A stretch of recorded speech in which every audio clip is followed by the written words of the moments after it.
Hi everyone, this is Mark Lefevre with LevelUp CFA 3 exam prep. What do we got here? Problem solving workshop. You want to know what it's about? Let me show you. So on the screen, you see a slide deck and you see the CFA program curriculum. And so what I'm going to do for you is I'm going to show you what's called the Mosaic perfection. So you know a mosaic is a piece of broken tiles where somebody picks it up and makes a beautiful flooring, wall covering, vase, whatever it might be. What I try to do with the candidate curriculum is the CFA Institute wants you to work the problems in the CFA curriculum.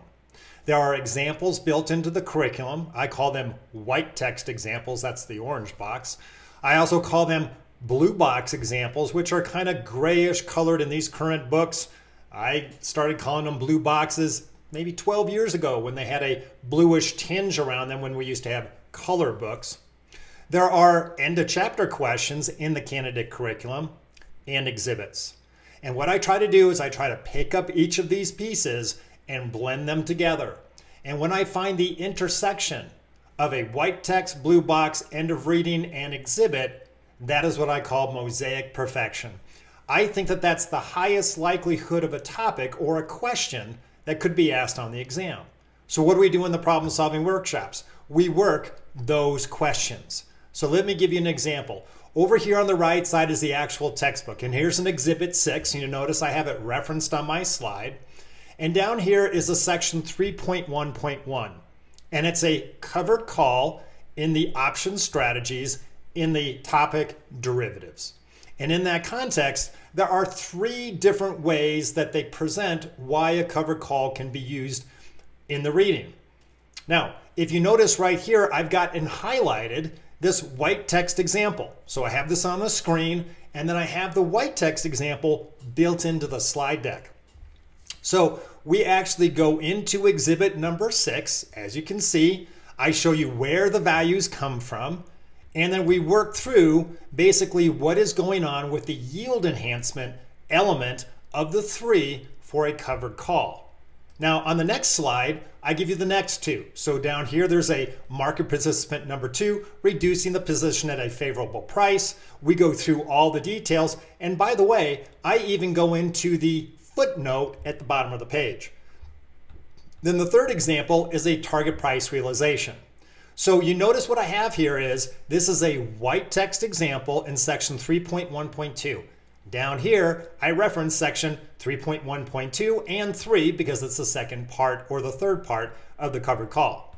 Then they actually work into a blue box example, example number 3, and down here I have a blue box number 3, and then we will continue to work this blue box example with the class. So I typically cover the white text. In the blue boxes, I turn to the candidate and I say, what's this all about? Which one of you wants to try it? Usually if a candidate can do it, they will, but they always have an out. The candidate can always turn to somebody else in the class and say, I want to phone a friend. And so they can ask somebody else in the class to try to tackle the question. Then lastly, if you notice, there is a little kind of bluish box at the bottom of the page and a chapter question number 2 and 3. So this is the perfect mosaic.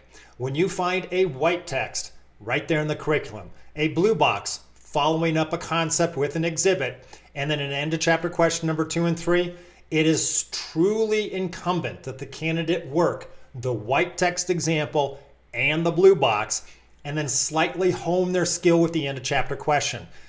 Traditionally, it's the opposite. The candidate uses review notes, they go to Q banks, they might do the eco-learning system, and they might try to tackle a couple end of chapter questions and they think that's way too hard. That's actually the wrong way to do it. You come into the candidate curriculum, you learn the concept, covered call, you look at the white text, and then you do the blue box. And then if you got time, you do the end of chapter questions. So generally then what will happen is I will put on the screen the blue box number 3, and we will go through this with the candidates online. We'll stumble through it, we'll fumble through it, but then ultimately we get it right. We talk through how to do it, and then the candidate is assured they can do a blue box example should it come up on the exam. So that's basically how we do the problem solving workshop. Hope you can join us, and I know you'll learn a lot with the problem solving workshop.